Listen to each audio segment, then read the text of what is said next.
storm and that made landfall at 7:45 this morning as a Category 3 hurricane. And it's moved over land and is now shifted to Category 1, but it is still very dangerous with winds up to 75 miles an hour. And the impacts of this storm are being felt throughout the southeast, even as it moves up the eastern coast of the United States, affecting Georgia, South Carolina, North Carolina.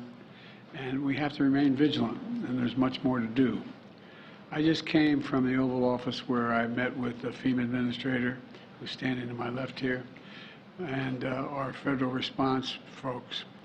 And early Monday morning, long before the storm made landfall, I spoke with Governor DeSantis and approved an early request for emergency declaration to enable him to have the full support ahead of time to protect the people's lives in the state of Florida. We surged personnel to Florida to help the state move people quickly to safety and out of a danger zone, and to help the governor and his team to the greatest degree possible in advance of the hurricane's arrival. And I directed the FEMA to redeploy resources, including up to 1,500 personnel and 900 Coast Guard personnel throughout the southeast. I directed Administrator Criswell to stay in close touch with the governor. She was with me when I was speaking to him as well. And I guess he's maybe tired of hearing both of us, but he seemed like he welcomed it. As a matter of fact, I've asked that she get on the plane and leave for Florida this afternoon. She'll meet with Governor DeSantis tomorrow and begin conducting the federal assessment at my direction. Federal teams on the ground are going to continue to work with the first responders in Florida, Georgia, South Carolina, North Carolina to get people to safety. You've all been reporting this. You've seen it on television. There are a number of rescues already taking place as I walked out of my office a moment ago to begin to recover from the impacts of this storm. I let each governor I spoke with know if there's anything the states need right now, I'm ready to mobilize that support of what they need. I don't think anybody can deny the impact of the climate crisis anymore. Just look around. Historic floods, more intense droughts, extreme heat, significant wildfires have caused significant damage like we've never seen before, not only throughout the Hawaiian Islands in the United States, but in Canada and other parts of the world. We've never seen this much fire. And while we're dealing with this latest extreme weather event, I remain laser focused on recovering and rebuilding efforts in Maui. We were out there, and many of you were there as well. It's devastating what happened there. When I took office, I directed my team to raise our game in how we lead and coordinate our responses to natural disasters. And because I've been around a while and I've known how these functioned, to ensure we met people where they are, when they need our help the most. Because of the devastation of wildfires from California, New Mexico, Oregon, Washington State, Idaho, Louisiana, we've learned a heck of a lot. A lot of damage in the meantime, but we've learned a heck of a lot. And we're putting the lessons we've learned to work. In a few moments, I'm going to be with my entire cabinet in the next room over, who are leading the federal recovery and rebuilding efforts and report on their progress, providing urgently needed support to the people of Maui. If I can note parenthetically for just a moment, you know, when you have your home washed away, when you are a fire that's taken your home away, when your school has been destroyed and there's no way you can't send your kid to school, these are urgent needs. And no matter how bright, how informed, how wealthy, how poor they are, you just need reassurance. So how in God's name are we going to get through this? Well, Jill and I saw the devastation in Maui firsthand. And I want to thank Governor Josh Green, who's doing one hell of a job. Along with their congressional delegation, there's total unity out there. And for everything they're doing to support the recovery effort. I directed my team to do everything we can for as long as it takes to help Maui recover, rebuild in a way that respects and honors Hawaiian traditions and cultures and the needs of the local community. We're not going to turn this into a new land grab. We're not trying to see multi-million-dollar homes on the beach. We want to restore that part of the island like it was before, only better. To that end, when I was on the island last week, I appointed Bob Fenton, one of the nation's leading emergency managers, and I mean that, that's not hyperbole, who's been on the ground in Hawaii since before the fires erupted as our Chief Federal Response Coordinator to lead our long-term recovery on Maui. I've charged him with making sure the community has everything the federal government can offer to heal and build back better as fast as possible. You know, he'll be giving me a report virtually on Maui when I walk out of this room and go to the cabinet room for our meeting in just a few minutes. And as an example of our commitment, we're not only building back, but we're going to build back stronger and more resilient future, which means we need to be ready to withstand any challenge coming our way in rebuilding the way that Maui wants to rebuild, the nature of the rebuilding. Today, I'm announcing that $95 million from the bipartisan infrastructure law is on the way to Hawaii to harden the ground power, harden the grid we talk about. I know when we start talking about the grid, the average American out there thinks, what are we talking about? Well, the ability to transmit electricity. Well, let me tell you what it means. It means investments to make sure electricity can continue to reach homes, hospitals, water stations, even during intense storms and extreme weather. Funding will be used for stronger and better poles holding up the wires that transmit the electricity. It'll mean stronger material. It'll mean burying these lines that transmit the electricity underground. It's more expensive to do that, but where possible we should put them underground. They're safest. It means clearing trees and brush around these wires. It's like the kindling is, that exists out there. That's what it ends up being when one of those wires come down. And this funding is going to pay for installing technology like smart meters that can tell you where the problem actually is when the line goes down. That's part of the problem. A lot of these, in other, not Hawaii's, Maui's not that big, but in parts of California, Oregon, and all these places where these fires were, where did the wire go down? We're going to be installing meters to let the person sitting back in the headquarters know, whoa, it went down at such and such a coordinates, such and such a pole. To enable emergency responders to more quickly identify which lines are damaged or down, so repairs can happen as quickly as possible and get the power back on and prevent damage from occurring. Anything else at our disposal. The Department of Energy, and the Secretary, we're going to be talking about this in a minute, accelerated the announcement of this funding to meet the moment. All this is going to help Maui and the entire state of Hawaii better withstand future disasters, because this is not going away. It's not like, well, these are the last disasters. We know this works, and I've watched some of you folks stand in front of me on television in dangerous circumstances reporting on this stuff. You know it. It's one thing to look at it on television and hear someone else reporting, but you're standing there and you're wondering, whoa, what's that behind me? You know, it makes a difference, you know, because we've done it before.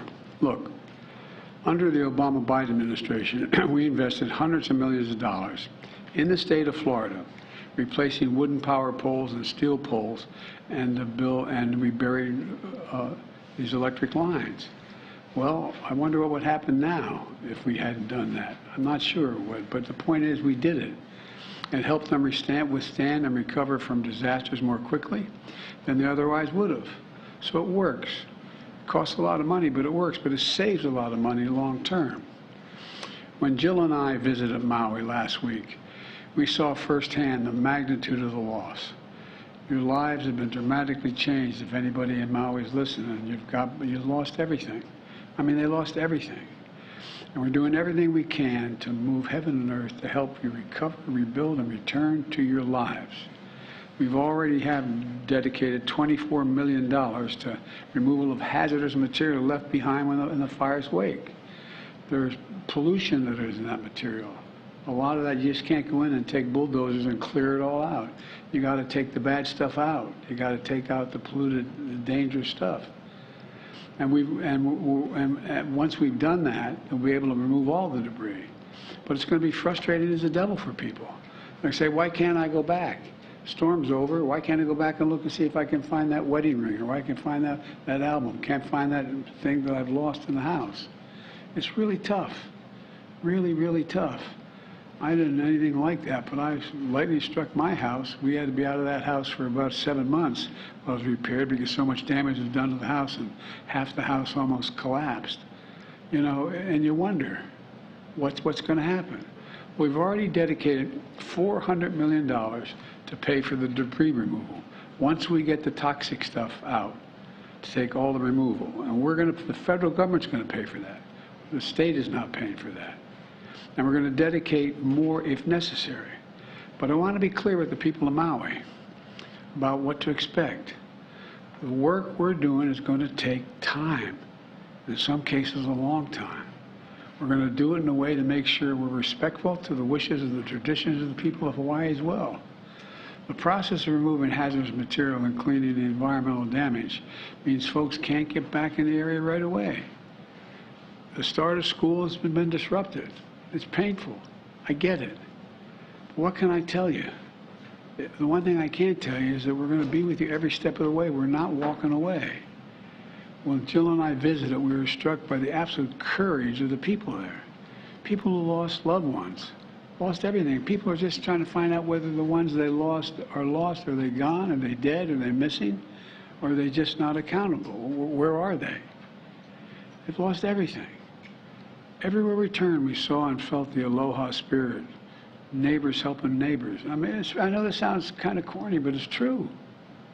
It's true. Everybody's reaching out, trying to help the other guy. Turning pain into purpose and keeping the faith.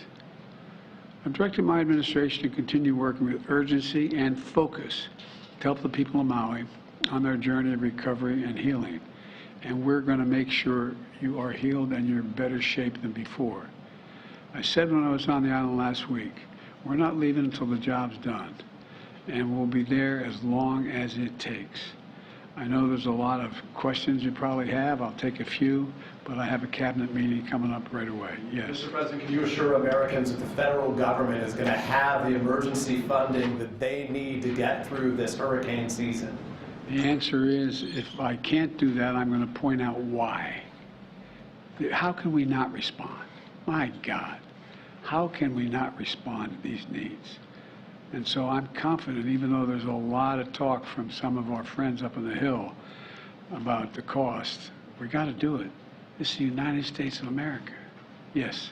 Mr. President, Governor DeSantis is also running for president. You are running for re-election. Do you sense any politics in your conversations with him about this issue? No, believe it or not, I know that sounds strange, especially how the nature of politics today. But you know, I was down there when the last major storm. I spent a lot of time with him, walking from village to from community to community, making sure he had what he needed to get it done. I think he trusts my judgment and my desire to help, and I trust him to be able to suggest that this is not about politics, it's about taking care of the people of the state. Mr. President, on the hurricane, in your conversations with the governors, is there anything that you've heard from them that gives you pause? Things that you think need to be there that are not quite there yet? And secondly, are you making any contingency plans on your own schedule, either with this Labor Day, with your own personal travels, and also for your international travels that are coming up next week, that are you going to need to reshuffle things? Well, I may, I just don't know yet. And first of all, each of the governors seem to be focused.